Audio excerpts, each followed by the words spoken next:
आज देश एक बड़े संकट के दौर से गुजर रहा। जो वर्तमान सरकार है उसने बहुत सारे वादा किया, जिसका नेतृत्व नरेंद्र मोदी जी कर रहे हैं। उन्होंने कहा था, वादा किया देश के सामने, जो देश से बाहर विदेश में जो काला धन है उसको हम लावेंगे ही नहीं, उसका डिस्ट्रीब्यूशन भी करेंगे 15-15 लाख। हुआ क्या? हुआ उल्टा। देश का ही रुपया इनके लोगों ने, इनकी मित्र मंडली ने लेकर के विदेश चले। हम कहना चाहते हैं, जो उन्होंने किसानों की आमदनी दोगुना करने की बात कही, दोगुना क्या होगा? बड़े भारी पैमाने पर किसान आत्महत्या कर रहे हैं। उनके जो खरीद का कीमत है वो इतना कम है, जो खेती हमारा घाटा का सौदा हो गया है। किसान उसमें लगे हुए हैं और उनकी दुर्दशा जारी है। उन्होंने कहा कि 2 करोड़ लोगों को नौकरी देंगे। कहाँ 2 करोड़ लोगों को नौकरी दिया?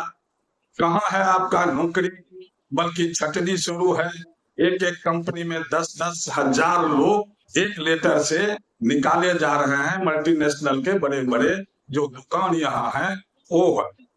आप हम कहना चाहते हैं, जो सरकारी उद्योग जो हमारे यहाँ था, जो बने, उन तमाम उद्योगों को आपने कहाँ दे दिया?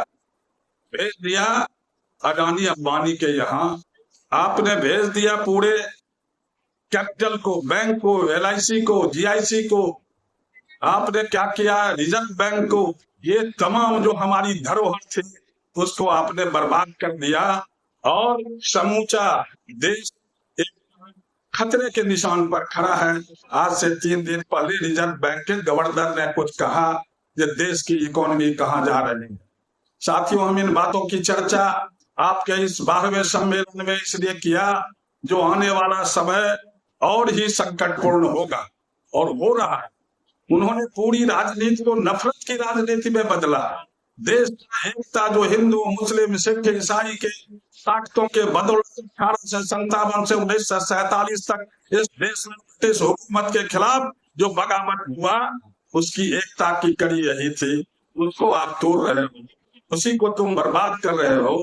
देश को विभाजित करना चाहते हो, सांप्रदायिक विभाजन करना चाहते हो और दंगाइयों का नेता बने हुए हो। कब तक यह चलने वाला? साथियों, हम आपका ध्यान खींचना चाहते हैं, जो अभी उन्होंने जो लेबर कोड बनाया 4, तमाम को उलट के ये गुलामी है। 8 घंटा ड्यूटी नहीं होगा, 12 घंटा होगा, 14 घंटा होगा, ओवर टाइम नहीं होगा, किसी तरह का उनकी बढ़ोतरी नहीं होगी। मजदूरों की हालात यह कर दिया आपने। आपको हम कहना चाहते हैं कि इसमें आपने मजदूरों के तमाम अधिकार को छीन लिया। ये है आपके काम करने के तरीके। नरेगा का जो राइट टू वर्क का था, बड़े संघर्ष के बाद यह देश के अंदर में बना था, उसको आपने कहां पहुंचा दिया? उस तमाम को छत बिछत करके आपने इसको समाप्त ही कर दिया है। नरेगा समाप्त हो गया। गांधी जी से आपको जितनी दूरी बनाना हो, जितना आप उनकी आलोचना कीजिए, ये आपको अधिकार है। लेकिन आपके पूर्वजों ने देश के सबसे बड़े राष्ट्रीय आजादी के आंदोलन की हत्या की थी।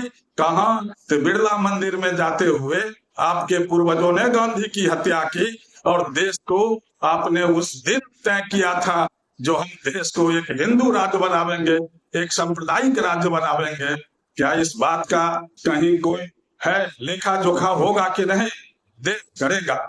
हम इस सम्मेलन के अवसर पर आपसे कहना चाहते हैं, हम तमाम प्रतिनिधियों से कहना चाहते हैं, यहीं से वामपंथ और डेमोक्रेटिक फोर्स की कार्रवाई बढ़ेगी।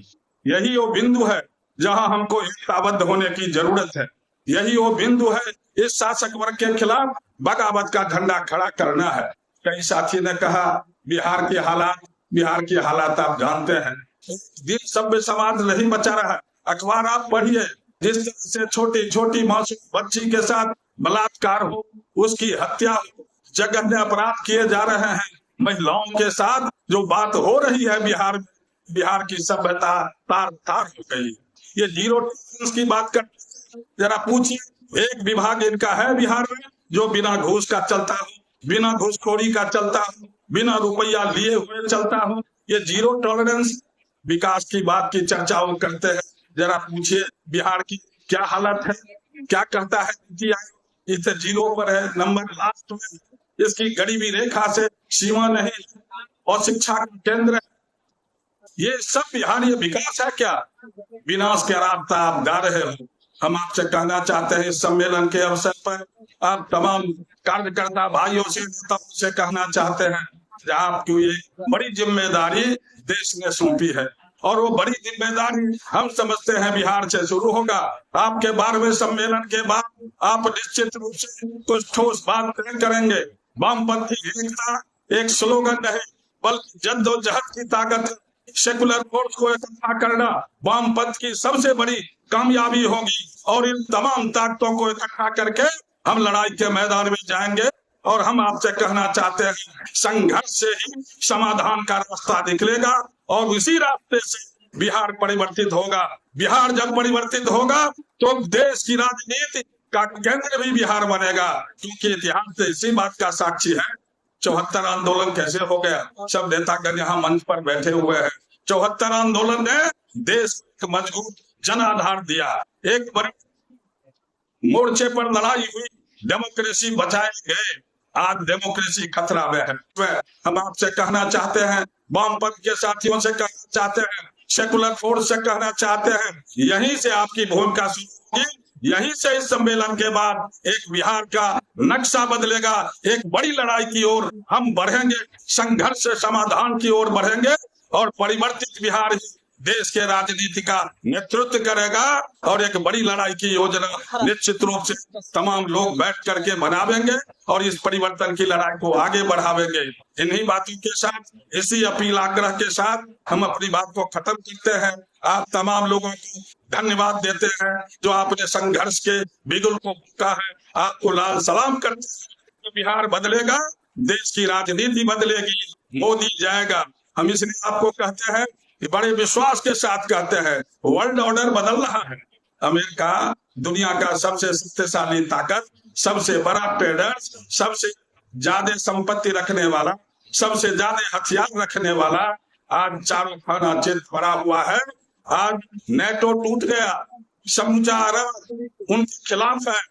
चीन को बहादुरी का तगवा देना चाहिए, जीत खड़ा हो गया।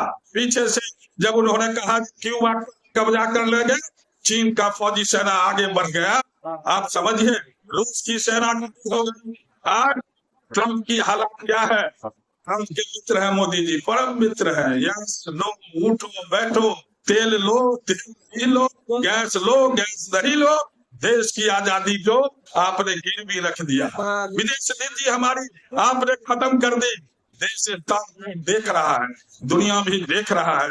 साथियों, इसलिए कठिन परिस्थिति में हमको, आपको, तमाम लोगों को, देश के नागरिकों को लड़के संघर्ष करके ही चीज को परिवर्तित करने की जरूरत